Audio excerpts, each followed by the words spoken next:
வணக்கம், இது JayaTV Digital வழங்கும் talk stock.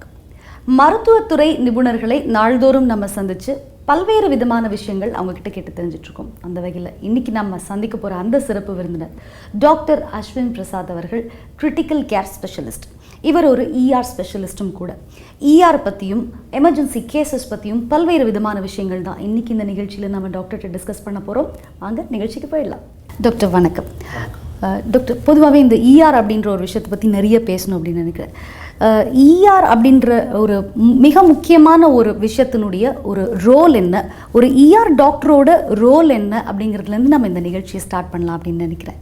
So emergency room அதை தான் வந்து ERன்னு சொல்கிறோம். ஸோ இப்போ நான் பார்த்தீங்கன்னா எமர்ஜென்சி மெடிசன் ஸ்பெஷலிஸ்ட் அப்படின்னு அதுக்குன்னு தனியாக படிச்சிருக்கேன். ஸோ அப்படின்னு பார்த்தீங்கன்னா எங்களோட மெயின் ரோல் பார்த்தீங்கன்னா எமர்ஜென்சினா என்ன, அவசர சிகிச்சை. ஸோ அதில் வந்து நிறைய பிரச்சனைகள் வரும். இட்ஸ் அ வைட் ஸ்பெக்ட்ரம் சொல்லுவோம்.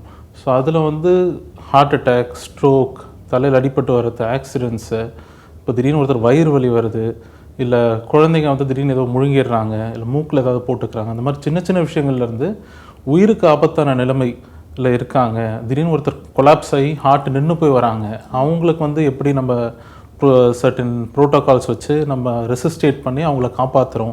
இது எல்லாமே வந்து ஒரு spectrum of problems.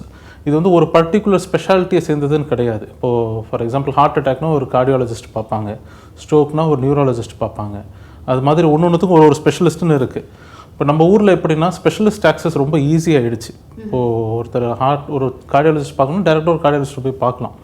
But whereas நீங்கள் வெளிநாட்டிலலாம் போனீங்கன்னா அந்த மாதிரிலாம் பார்க்கறதுக்கான சான்ஸ் ரொம்ப கம்மி. ஸோ எல்லாருக்குமே இப்போ யூகேன்னு எடுத்துக்கிட்டிங்க, இல்லை இங்கிலாந்து, இல்லை US, ஆஸ்திரேலியா எங்கே எடுத்துக்கிட்டிங்கனாலும் ஒரு GP சிஸ்டம்னு இருக்கும். ஜென்ரல் ப்ராக்டிஷனர் தான் ஃபஸ்ட்டு பார்க்க முடியும்.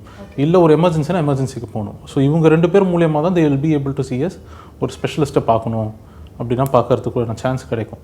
ஸோ அதனால் வந்து ஒரு எமர்ஜென்சி மெடிசன் அப்படின்னு ஒரு ஸ்பெஷாலிட்டியே வந்ததுன்னா அவங்களுக்கு வந்து பார்க்கக்கூடிய டாக்டர், ஒரு அவசர சிகிச்சையில் பார்க்கக்கூடிய டாக்டர், ஒரு மேஜர் இல்னஸ், உயிருக்கு ஆபத்தான நிலைமையில் ஒருத்தர் பார்க்கணுன்ற போது அவங்க எல்லாவோட எமர்ஜென்சிஸும் ஹேண்டில் பண்ணுறதுக்கு ட்ரெயின்டாக இருக்கணும். இப்போ நான் ஒரு 3 years MD படிச்சிருக்கேன், அதுக்கப்புறமா வந்து ஒரு மெம்பர்ஷிப் படிச்சிருக்கேன்னா இந்த எமர்ஜென்சிஸை எப்படி ஹேண்டில் பண்ண போகிறேன் எல்லா ஸ்பெஷாலிட்டிலையும் இதில் மட்டும்தான் நான் ட்ரெயின் ஆகிருக்கேன். சரிங்களா? ஸோ ஒரு பர்டிகுலர் ஸ்பெஷாலிட்டியில் ஃபுல்லாக ட்ரெயின் ஆகிறது பதில் இதுவே ஒரு தனி ஸ்பெஷாலிட்டி ஆகிடுச்சு. ஸோ எல்லா மெயின் ஸ்பெஷாலிட்டியோட அந்த மோஸ்ட் இம்பார்ட்டன்ட் 15 minutes அதுதான் வந்து எமர்ஜென்சி. சரிங்களா? ஸோ அந்த எமர்ஜென்சியை நம்ம எப்படி அப்ராப்ரியேட்டாக கரெக்டாக வைத்தியம் பார்க்கணும் அப்படின்றதுல தான் ட்ரைனிங்கே இருக்குது. ஸோ இதில் பார்த்திங்கன்னா நாங்கள் டாக்டர்ஸை ட்ரெயின் பண்ணுறோம். ஸோ இப்போ ஒரு ப்ராப்ளமோட ஒருத்தவங்க ஹாஸ்பிட்டலுக்கு வராங்க எமர்ஜென்சிக்கு அப்படின்னு பார்த்தீங்கன்னா, இப்போ ஒரு ஹார்ட் அட்டாக்கோட வராங்கன்னா இப்போ ஒரு கார்டியாலஜிஸ்ட்டை நாங்கள் கூப்பிட்டு தான் வைத்தியம் பார்க்கணும் உடனே அப்படின்னு கிடையாது. Cardiologist will be definitely involve. ஆனால் இப்போ அந்த இனிஷியல் மெடிசன் ECGயை பார்க்குறது, அந்த ECGயில் இவங்களுக்கு ஹார்ட் அட்டாக், இந்த டைப் ஆஃப் ஹார்ட் அட்டாக்கு, இல்லை இவங்க ஃபெயிலியரில் இருக்காங்க, மூச்சோட திணறல் இருக்குது, அவங்களுக்கு வேறு என்ன சப்போர்ட் கொடுக்கணும், என்ன மெடிசன்ஸ் கொடுக்கணும், இதெல்லாம் கொடுத்துட்டு ஸ்டெபிலைஸ் பண்ணுறது, அதுக்கப்புறமா ஒரு கேத்லேப் ஆன்ஜியோ பண்ணணும், இல்லை ஸ்டென்ட் வைக்கணும் அப்படின்னு அதை கோஆர்டினேட் பண்ணுறதுக்கு கார்டியாலஜிஸ்ட்டை வர வச்சு அவங்க அந்த ஃபர்தர் ப்ரொசீஜரை கோஆர்டினேட் பண்ணுறது, ஃபேமிலிக்கிட்ட பேசுகிறது, கவுன்சிலிங், இது எல்லாமே வந்து தி emergency room specialist will do. சரிங்களா? இப்போ இது வந்து ஆக்சுவலி பார்த்தீங்கன்னா நியூ ஸ்பெஷாலிட்டி தான் சொல்லலாம். இப்போ US, UKலாம் பார்த்தீங்கன்னா ஒரு 20-30 years தான் இருக்குது. பட் வேறு அதர் ஸ்பெஷாலிட்டிஸ்லாம் ரொம்ப வருஷமாக இருக்குது. இந்தியாவை பொறுத்த வரைக்கும் இந்த லாஸ்ட் ஒரு 10-15 years தான் எமர்ஜென்சி மெடிசன் ஒரு தனி ஸ்பெஷாலிட்டியாக தெரிய வருது. பட் அதுலேயுமே நிறைய பேருக்கு வந்து ஃபஸ்ட்டு ஃபோனில் சொல்லும்போது கேஷுவாலிட்டின்னு சொல்லுவாங்க. அந்த கேஷுவாலிட்டின்ற டேர்மே இட்ஸ் பிகம் அப்சலீட். வெளிநாட்டை பொறுத்த வரைக்கும் கேஷுவாலிட்டின்னு ஒரு டேர்மே கிடையாது. நம்ம ஊரில் வந்து இன்னும் அந்த கேஷுவாலிட்டின்ற டேர்ம் இருக்குது. இப்போ வந்து ஸ்டாண்டர்ட் டேர்ம் யூஸ்ட் பார்த்திங்கன்னா emergency room or emergency medicine department. அந்த அளவுக்கு இப்போ வி ஹவ் எக்ஸ்பேண்டட்.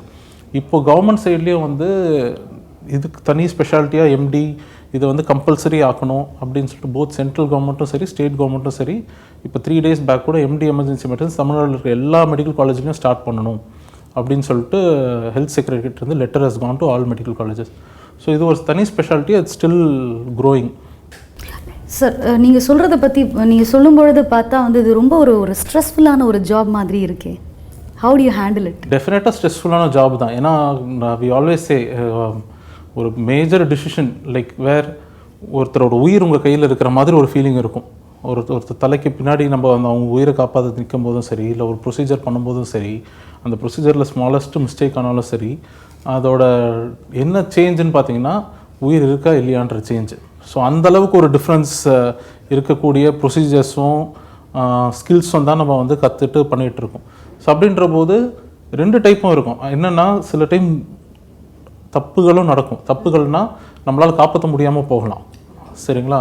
பட் ஆனால் நிறைய பேரை காப்பாற்றிருக்கோம், சரிங்களா? ஸோ அந்த காப்பாற்றும் போது வர சந்தோஷம் இருக்குது இல்லைங்களா, that will take away your stress. So அந்த பீரியட் ஸ்ட்ரெஸ்ஃபுல்லாக இருக்கும்போதும் இது வந்து மெயினாக டீம் ஒர்க்கு. இப்போ நான் மட்டும் வந்து எல்லாமே பண்ண போகிறதில்ல. ஒரு எமர்ஜென்சி ரூம் எடுத்துட்டிங்கன்னா நான் இருப்பேன், எனக்கு ஜூனியர் டாக்டர் இருப்பாங்க, இல்லை என்னோடய கொலீக்ஸ் இருப்பாங்க, என்னோடய நர்சஸ் இருப்பாங்க. ஸோ எல்லாருமே சேர்ந்து ஒர்க் பண்ணுறது ஒரு யூனிஃபார்ம்டு ஃபேஷனில் ஒர்க் ஆகும், சரிங்களா? ஸோ அந்த மாதிரி பண்ணும்போது டீம் ஒர்க்கு. ஸோ அந்த டீம் ஒர்க்கில் மற்ற ஸ்பெஷலிஸ்ட்டும் அப்ராப்ரியேட் ஸ்பெஷலிஸ்ட் இன்வால்வ் பண்ணுவோம். ஸோ இதெல்லாம் பண்ணிட்டு வரும்போது ஒருத்தர் நல்லா ஆகிறாங்க இல்லை பெட்டர் ஆகிறாங்க அப்படின்ற போது we will feel very much satisfied. அதே மாதிரி ஒருத்தர் சிக்காகிறாங்களே இறந்து போகிறாங்க அப்படின்ற போது same amount of hurt depression எல்லாருக்கிட்டையுமே இருக்கும். பட் நெக்ஸ்ட் பேஷண்ட் வந்துடுவாங்க அடுத்துக்குள்ளே, அதை நம்ம உள்ளெடுக்கிறதுக்குள்ளே அடுத்த பேஷண்ட்டுக்கு மூவ் ஆகணும். ஸோ அது மாதிரி இருக்கிற ஸ்பெஷாலிட்டி இது. So stressful but saving lives அதை வந்து கொஞ்சம் டீஸ்ட்ரெஸ் பண்ணுறவும் செய்யுது. டெஃபினட்டாக சார். இப்போ ஒரு சேவிங் லைஃப் அப்படின்னு சொல்லும் பொழுது ஒரு பேஷண்ட்டுடைய உயிர் வந்து உங்ககிட்ட தான் கொண்டு வந்து ஒப்படைக்கிறாங்க அப்படின்னு சொல்லும் பொழுது ஒரு டாக்டருடைய மனநிலையும் வந்து அந்த பேஷண்ட்டை வந்து ரிசீவ் பண்ணுறதுக்கு தகுந்த மாதிரி இருக்கணும் இல்லையா? ஸோ ஒரு டாக்டருடைய மனநிலை எந்த அளவுக்கு முக்கியம் அப்படின்னு நீங்கள் நினைக்கிறீங்க டாக்டர்? டாக்டரோட மனநிலை டெஃபினட்டாக வந்து ஒரு என்ன சொல்கிறது, ஒரு சீர்நிலையில் தான் இருக்கணும். பிகாஸ் இப்போ நாங்கள் வந்து எதுவுமே வந்து பர்சனலாகவும் எடுத்துக்க முடியாது. ஏன்னா நிறைய பேர் பார்த்திங்கன்னா ஒரு மேஜர் ப்ராப்ளமோடு வருவாங்க. அதாவது நம்மளுக்கு தெரியும் அவங்களோட உயிர் வந்து எவ்வளோ ஆபத்தான நிலைமையில் இருக்குது, ஒரு மேஜர் அட்டாக் இருக்குது, இல்லை கார்டியோஜெனிக் ஷாக்னு சொல்லுவோம். கார்டியோஜெனிக் ஷாக்னா ஹார்ட் அட்டாக் வந்து ஹார்ட் ரொம்ப ஃபெயில் ஆகிற டைம், அதோட மார்ட்டாலிட்டினா ஒரு வியாதிக்கு 100 பேரில் எத்தனை பேர் இறந்து போகிறதுக்கான வாய்ப்பு அப்படின்றது மார்ட்டாலிட்டின்னு சொல்லுவோம். அதோட கார்டியோஜெனிக்கோட ஷாக்கோட மார்ட்டாலிட்டி பார்த்திங்கன்னா 40% 50%.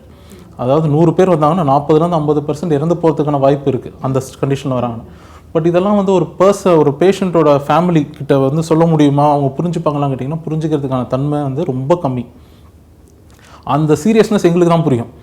ஓகே, இவர் வந்து இது இவ்வளோ சிக்காக இருக்கார், உயிருக்கு ஆபத்தான நிலைமையில் இருக்கார், இது வந்து நிறைய டைம் ஜோக் கூட பண்ணுவோன்னு வச்சுங்களேன். பட் ஆனால் காமன் அட்டெண்டரோட கேள்வி வந்து நம்ம எல்லாம் எக்ஸ்பிளைன் பண்ணதுக்கப்புறம் சரி உயிருக்கு ஆபத்து ஒன்றும் இல்லைல்ல என்ற கேள்வி தான் வரும். நம்ம அவ்வளோ எக்ஸ்பிளைன் பண்ணியிருப்போம், அவங்களுக்கு உயிர் ஆபத்தான நிலைமையில் இருக்காங்க, இதெல்லாம் தான் பண்ண போகிறோம், இந்த மெடிசன்ஸ் கொடுக்குறோம், வெயிட் பண்ணி பார்க்கலான்னு சொன்னோன்னே சரி எல்லாம் ஓகே, ஆனால் உயிருக்கு ஒன்றும் ஆபத்து இல்லைல்ல அதை சொல்லுங்கள் அப்படின்ற மாதிரி தான் இருக்கும் அவங்களோட ரெஸ்பான்ஸ், சரிங்களா? ஸோ அப்போ இவ்வளோ நேரம் நான் எக்ஸ்பிளைன் பண்ணதே உங்களுக்கு புரியலையான்ற மாதிரி தான் இருக்கும் எங்கள் சைடு.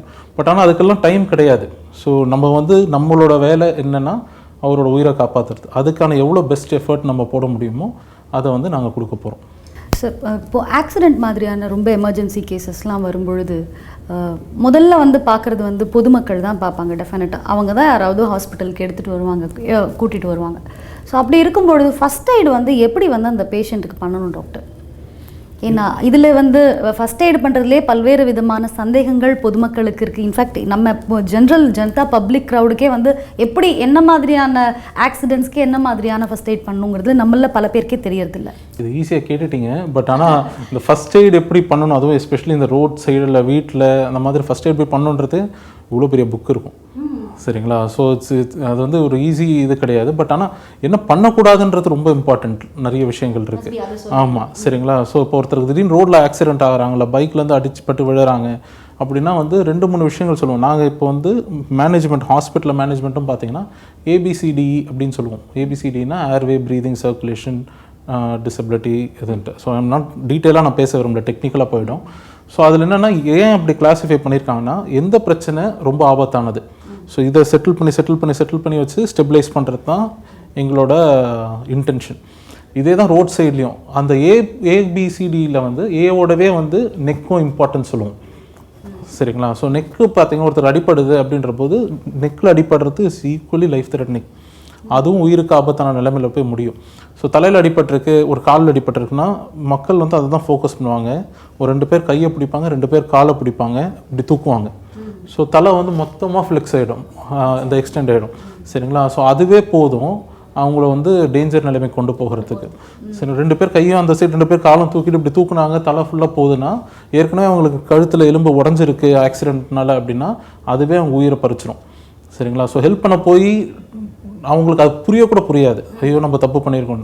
அவங்கள பொறுத்தவரைக்கும் ஹெல்ப் பண்ண தான் செய்கிறாங்க. அதே மாதிரி வந்து ஒரு பெரிய தப்பான கான்செப்ட் இருக்குது. இப்போ ரோட்டில் அடிபட்டிருக்காங்க அப்படின்னா டப்புன்னு கார் ஒன்று வந்து நிறுத்தி அந்த கார் உள்ள ஏற்றி போடணும், இல்லை ஆட்டோவில் வந்து புஷ் பண்ணி போடணும். ஸோ இதே மாதிரி ஒருத்தருக்கு ஆக்சிடென்ட் ஆயிருக்குன்னா நிறைய இடத்துல அடிபட்டிருக்கலாம். ஸோ அதில் முக்கியமாக உயிருக்கு ஆபத்தாகக்கூடிய இடங்கள் பார்த்திங்கன்னா தலை, நெஞ்சு, வயிறு, இல்லை இந்த பெல்வஸ்ன்னு சொல்லுவோம், ஹிப் போன்னு, இதெல்லாம் மேஜர் போன்ஸ்.